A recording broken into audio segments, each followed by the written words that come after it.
Beautiful. Okay, ladies and gentlemen, please have a round of applause for Gunter. Take it away, sir.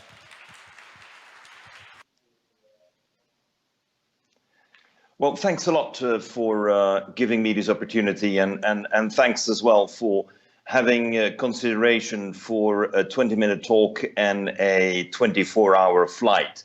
You know, it doesn't make much sense to spend all of that CO2 when I can physically be present through this digital format. You know, just as a little bit of a background, in 1989, I wrote an article that caught quite a bit of attention at the time, but I'm afraid in 89, quite a few of you in the audience weren't even born. So you know, it's a long time ago I wrote the article, and the title was The Quest for Zero Emissions.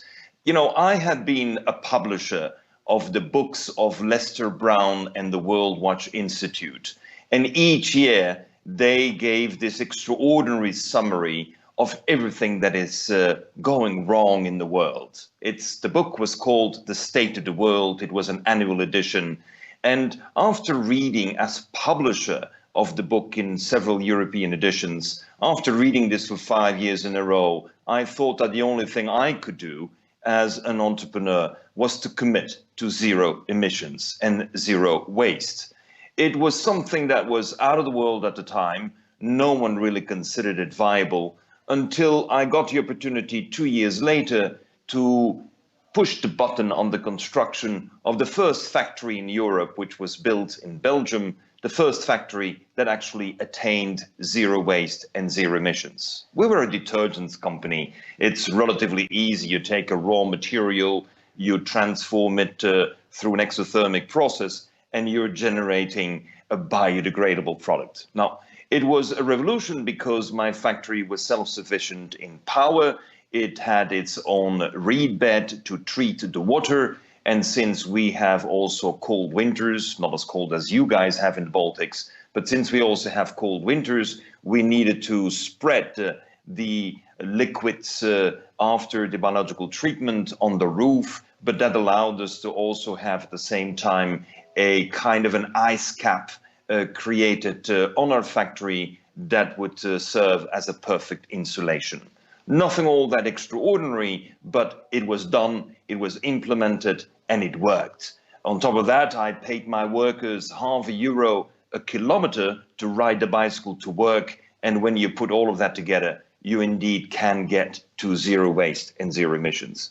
Now, that was the initiative in 1991. I'm still surprised and actually quite disappointed that even to date, there are not even 10 of these factories around the world. I mean, how is it possible that 27 years later, we are still building factories and buildings that are at best LEED certified, that are at best passive solar, and they're not at all what we consider opportunities to start generating the power, the heat, and the comfort for everyone around you, as an initiative is very easy to be set up. The only other one I know of the similar level of efficiency would be the Rumpan Eco Village in Sweden, where it was possible to create a community of 48 homes that are all self-sufficient in power and in energy.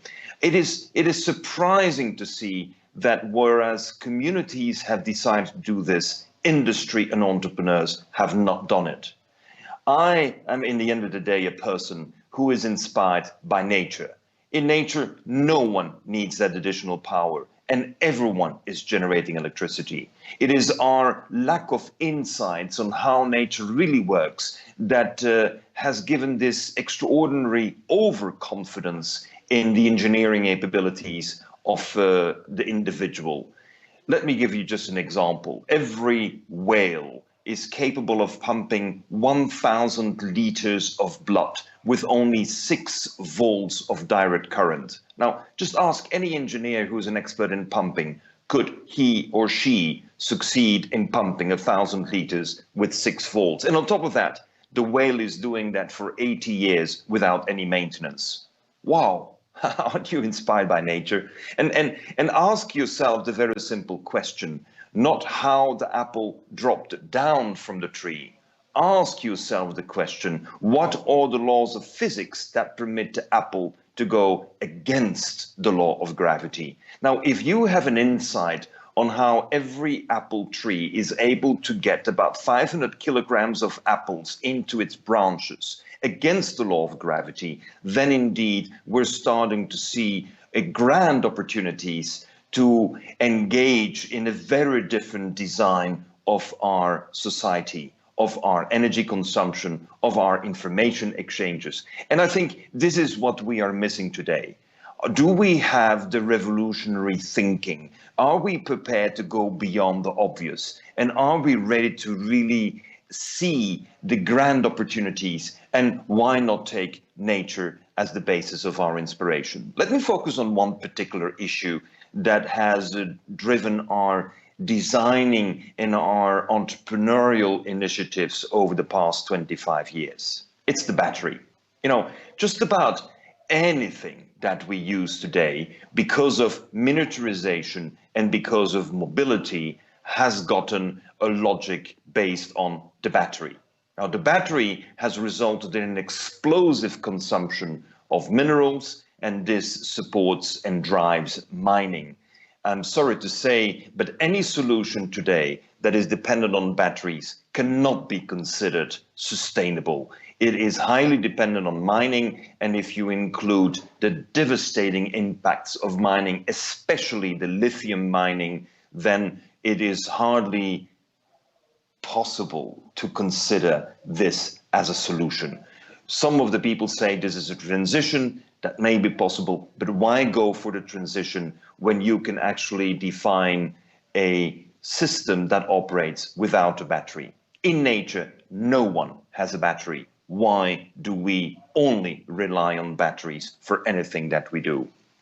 It is a bit of a surprise that some grand innovations in the past were totally based on a battery-free system, and somehow the battery industry has done an extraordinary marketing job and imposed batteries on just about anything that you can imagine, even when it is not needed. I do not know if you remember, or if any of you remember, the first editions of the remote control. The remote control, the first versions for remote control for television sets, had no batteries. It was a piezoelectric system that worked with simple pressure exerted on a crystal, and it was operating and functioning for decades. Never had to replace the battery, never came to an end of life. The crystals would operate and function for decades. Somehow, we have billions of batteries in remote control systems, whereas we do not need it at all. And this is, to me, one of the shocking situations. The marketing of mined materials has superseded the simple logic, simplicity, and on top of that, the elimination of batteries, which most of the time are badly recycled, poorly recycled, and are dispersed in the environment.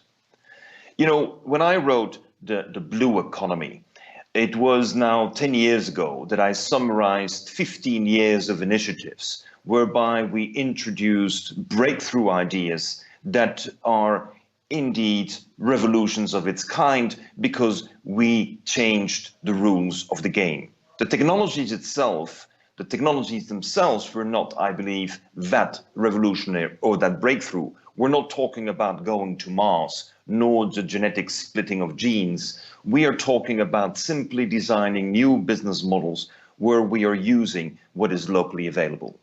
That is the power of innovation in the future. Are we using that what is locally available? And if we have on top of that the mindset to use the energy forces that are locally available, then we're allowing ourselves to a completely new design.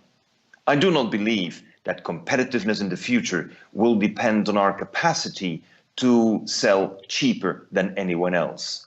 The drive towards globalization, economies of scale, outsourcing, supply chain management is a drive which is bringing us, I think, to the collapse of the present ecological system. Our ecosystem cannot deal with an economy where everyone tries to be the cheapest. Our economic system needs to value everything that is available, and that means that our focus is not on trying to be the cheapest. Our focus is on generating most value with what we have. It is not a principle of an old plan economy. It is a principle of using the best that is available, the ingenuity, and we often forget that we as individuals, as creative individuals, just about anything that exists around us and that is an artifact of our culture, first emerged in fantasy. We are human beings. We are able to nurture our fantasy. But fantasy needs to be translated into a vision, and that vision can only arrive to a reality when we're including the science. But we cannot be subjecting ourselves to the known sciences, to what is already the standard today. We have to focus on the innovative sciences and combine these in efficient business models. When we envisioned, for example, for the island El Hierro in Spain, an energy system that would take it completely off the petroleum drip, then we had to opt for a mix of technologies and a mix of energy systems. In those days, it was wind energy combined with hydropower. And whenever there was an excess of power, we would at the same time cleanse the seawater, convert the seawater into drinking water, and pump it up to about 750 meters altitude. The combination of hydro and wind was an extraordinary and very simple combination. But strangely enough, about 5 years ago, this was still the only operating combined system that allows an island to be 100% self-sufficient in power. But then came the battery guys, and they said, you need a battery to back up when you're switching from hydro to wind or from wind to hydro. And I put my foot down as one of the key advisors in the project, and I said, no battery. The result was that most engineers told us, well, then you will not have a renewable energy system. You will have to have the humming diesel generator in the background all the time. No petroleum, no battery was the message. And finally, we succeeded in having imported from Austria an invention that was already made by Leonardo da Vinci. The volante all'inerzio, and the name of now is escaping me in English, the flywheel, exactly. The flywheel is the invention that is nothing new either, but for the first time it was integrated in order to ensure that we would not need a battery. Ladies and gentlemen, you know, we are very well aware that the battery is kind of the backbone of the transport solution many people are imagining with the electric car. I'm sorry to say, I do not believe in the electric car. The electric car, the electric boat, the electric transport is something that is indeed guided very much by the experts of mining and batteries. I believe that the only future we have for the years to come is to focus solidly on hydrogen. Hydrogen allows us to have a combination of resources that needs to move towards a very innovative mix. It cannot be solar/wind/battery/coal. The key is that we need to organize for our energy supply system a base load. And if you do not have a base load from renewable sources, then indeed the only option seems to be a battery. So therefore, we have been working for the past years with several foundations together in order to explore the real solutions. Now, the real solutions cannot just be based on the hardware. It cannot just be based on the innovative conversion of seawater with solar into hydrogen, and at the same time, the conversion of hydrogen to power that we can also have drinking water. This needs to be combined with a completely new approach to wind energy. The most efficient wind energy source we have is something that we have learned already 9,000 years ago. It is the kite. The Indonesians of Surabaya were the first ones to apply the kite. And the kite technology is something that every child knows. You run, you pull the string, and you create your own wind. Now, once we have understood it as a child, we have fortunately had a team of engineers who converted that into an extraordinary energy system. That energy system has been tested on a boat sailing 45,000 miles around the world, which has just arrived in Hong Kong. And the whole strategy of this energy combination is that the kite operates with a robot, just like a kite surfer needs to have a permanent handle on the strings in order to put the wing where it needs to be. But those robots are guided by artificial intelligence. Ladies and gentlemen, we have this boat that went around the world already for 45,000 kilometers, and the investment in the hardware is 26 million euro. The investment in the AI and in the robotics is more than 55 million euro. We have to realize that the future is not simply dependent on our capacity to be inspired by nature, on our ethical determination to eliminate the battery. We have to have a very clear strategy for artificial intelligence, whereby our mathematical models, our algorithms, are emulating natural algorithms, which are very difficult for us to grasp as long as we're stuck with a linear mathematical modeling. We need the system dynamics, we need the feedback loops, we need the multiplier effects, we need complex modeling. And that complex modeling is unfortunately not taught at university. Non-linear mathematical models are the only ones that will give us a grasp of the reality. And since we are incapable of introducing that into the traditional educational system until you come to masters and doctorates, this creates a large space of innovation for young people who are very keen on looking at the logic that 1 + 1 is 7, or perhaps even 13, and then 2 multiplied by 6 could be 1,693, or could be 49 to the square 6. You know, we have to accept that the linear model, which is what we apply in industry and engineering today, is part of the problem.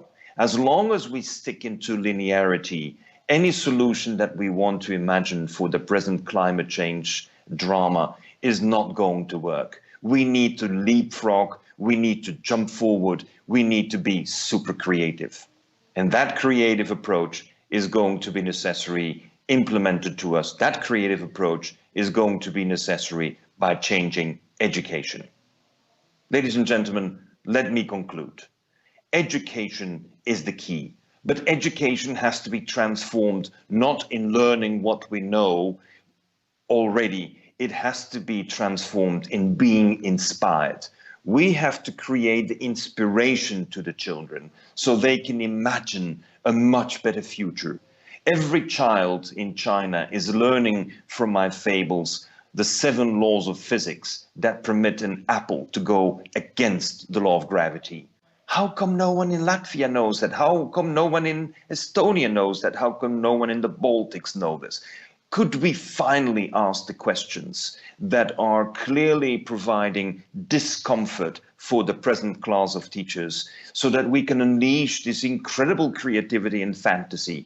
Because once the children have gotten the idea that there are forces that allow an apple to go against the law of gravity, every child would like to go against that law and know that law. And when they're facing up to their mom and dad and their uncles and grandfathers, and none of them have a clue which laws of physics permit the apple to go against, well, in that case, the children will understand why their parents stick so diligently to the battery as a solution for mobility and miniaturization and automation.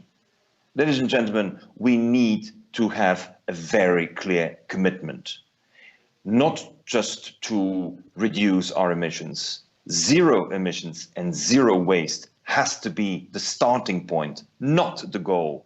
We have to put nature back on its evolutionary path. And the only way we can transform our societies into that direction is by inspiring a complete new generation and giving them the freedom to act and coach them towards results with the best of our abilities. Thank you very much.